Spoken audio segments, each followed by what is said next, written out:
Bonjour à tous, nous poursuivons aujourd'hui avec la 8e Mishnah du 3e Pérec. C'est la fameuse Mishnah où est rapportée l'histoire de Choni Hamagel, comme nous le verrons. La Mishnah commence et nous dit Al kol tzara shelo tavo ala tzibour, pour tout malheur, shelo tavo, qu'il ne vienne pas, qu'il n'arrive pas à la tzibour. On prie, même lorsqu'on dit dans la Mishnah, lorsqu'arrive un malheur, on peut faire un malheur qu'il n'arrive pas. Un malheur chez l'otavo, qui n'arrive pas. Donc, ça veut dire, en cas de chasvé shalom, de malheur, matrin, aléa, on va tout de suite, comme nous avons vu, prier, sonner du chauffard, jeûner, chutz à l'exception merov kshamim. Lorsqu'il y a beaucoup de pluie,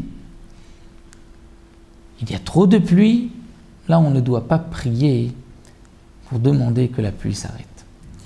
Et comme le Barthénora l'explique, non pas lorsque la pluie tombe et abîme la récolte. Là, dans ce cas-là, c'est vrai qu'on devra prier puisque la récolte s'abîme. Mais c'est dans le cas simplement où il est tombé suffisamment de pluie, nous n'en avons plus besoin et que cette pluie nous est difficile à supporter, les chemins deviennent boueux.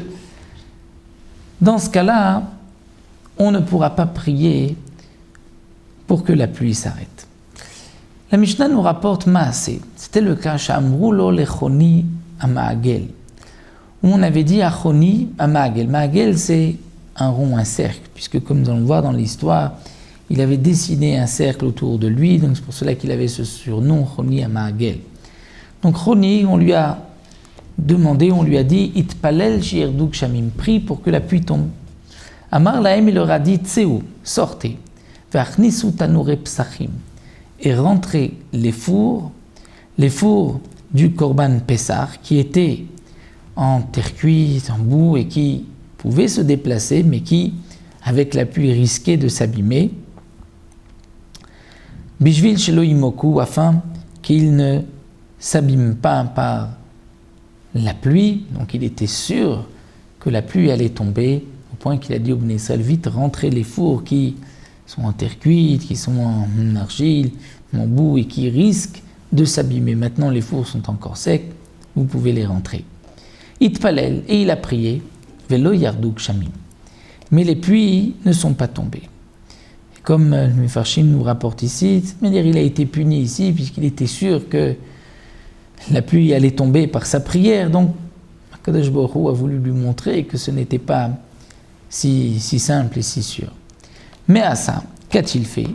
La pluie n'est pas tombée. Ag Uga, c'est-à-dire il a dessiné un cercle autour de lui, Ve'amad Betocha, et donc il est resté debout à l'intérieur, au milieu du cercle. Ve'amar lefanav, il a dit devant Akadosh Baruch Hu, Ribono shel olam, maître du monde, Banecha samu pnei malai, tes enfants ont tourné leur visage vers moi, Shani keben bait lefanecha, parce que je suis comme un ben bait, c'est-à-dire comme un enfant de la famille devant toi. Et il est né de cette manière, il vient s'excuser. Pourquoi a-t-il dit faites rentrer les fours? Il était sûr, parce que Choni était comme entre guillemets, un membre de la famille, comme un enfant dans la maison d'Hachem. Et il a dit Nishba'ani, je jure Beshimcha Gadol, sur ton grand nom. Chez Enizaz Mikan, je ne bougerai pas d'ici, Atcheterachem Albanecha, jusqu'à ce que tu aies pitié de tes enfants. Et Trilog Shamim Menatfim, la pluie a commencé à tomber doucement, petite goutte. Amar, il a dit Lokar Shalti, ce n'est pas ainsi que j'ai demandé. Et la Gishme Borot, Shechinu Meharot, je veux de la pluie pour que les puits, les cames, les grottes, c'est-à-dire les réservoirs d'eau, puissent se remplir. Et Trilou les Red Bezaf, la pluie a commencé à tomber avec colère, mais avec force. Amar, il a dit Lokar Shalti, ce n'est pas cette pluie non plus que j'ai demandé. Elle a Gishme Ratson Berachon Dava, de la pluie qui vient avec volonté qu'Akadosh Baruch Hu veut nous donner, des pluies de bénédiction, des pluies un cadeau de Nedava, c'est-à-dire avec entre guillemets, un bon œil, un yafé. Yarduk et Tiknam, à ce moment-là, la pluie est tombée. Normalement, Hachiyatsu Israël Yerushalayim la Rabbaït Nakshamim. Les Israël ont dû sortir de Yerushalayim, monter vers le Harabaït qui était en hauteur à cause des pluies, il commençait à avoir des inondations. Baouva Amroulo, on est venu dire à Choni Keshem, Shil Palal, Ta'alem, Shirdou, de la mer que tu as prié que la pluie tombe, car il palait Shil Chulaim. Tu dois prier que la pluie s'arrête et qu'elle parte. Amar Lahem, il leur a dit, Tseu Uru Imre Tevet Atoim. Vous allez voir, vérifier, est-ce que cette pierre Atoim, c'est-à-dire s'il y avait une pierre, nous rapporte le Barthénoura Yerushalayim, que tout celui qui trouvait un objet, montait dessus et proclamait « j'ai trouvé un objet ». Et les propriétaires venaient ensuite dire « c'est moi qui ai perdu, voici tel signe, par ce signe-là tu sais que cet objet m'appartient ». Donc elle était appelée Even Toim, elle était particulièrement haute. Et donc Choni leur a dit « allez voir, Inimret Even Atoim », si c'était recouvert d'eau ou si elle s'est donc abîmée cette pierre.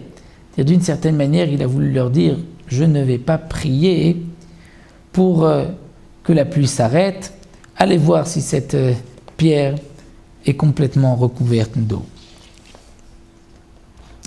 Donc de la même manière que ce n'était pas possible, donc elle veut dire « je ne peux pas prier ». Shalach lo, et donc ça c'est comme nous l'avons vu plus haut, qu'on ne peut pas prier al rov tova, c'est-à-dire lorsqu'il y a trop de pluie, on ne peut pas prier pour que la pluie s'arrête. C'est pour cela que la Gemara, la Mishnah, nous a rapporté cette histoire lorsque nous avons vu qu'on ne priera pas lorsqu'il y a trop de pluie.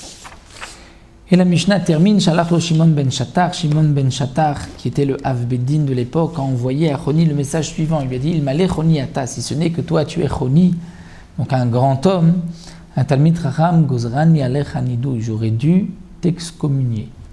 J'aurais dû décréter une excommunication sur toi parce que tu as d'une certaine manière manqué de respect vis-à-vis d'Akadosh Baruch Hu. Aval ma eselecha, mais qu'est-ce que je peux faire contre toi? Shata mitraté lifnei makom, parce que tu es mitraté, c'est-à-dire tu pries comme un enfant, c'est-à-dire tu te conduis vis-à-vis d'Akadosh Baruch Hu comme un fils vis-à-vis de son père. Et tu as même les gagouilles, c'est-à-dire tu ressens comme un manque lorsque Akadosh Baruch Hu ne fait pas ta volonté. Donc, tu pries comme un enfant devant Hashem, et il fait ta volonté, comme un enfant qui supplie son père et que son père accomplit sa volonté. Et sur toi le pasuk dit, que ton père et ta mère, ceux qui t'ont engendré, vont se réjouir de toi. Donc, puisque tu es un homme particulier, c'est pour cela que je ne peux pas, malgré ce que tu as dit, je ne peux pas t'excommunier. Mais les paroles que tu as dit méritent excommunication, un châtiment, puisque tu as quand même parlé avec dureté devant Akadosh Baruch Hu. Il nous restera donc la dernière Mishnah pour terminer le Pérec.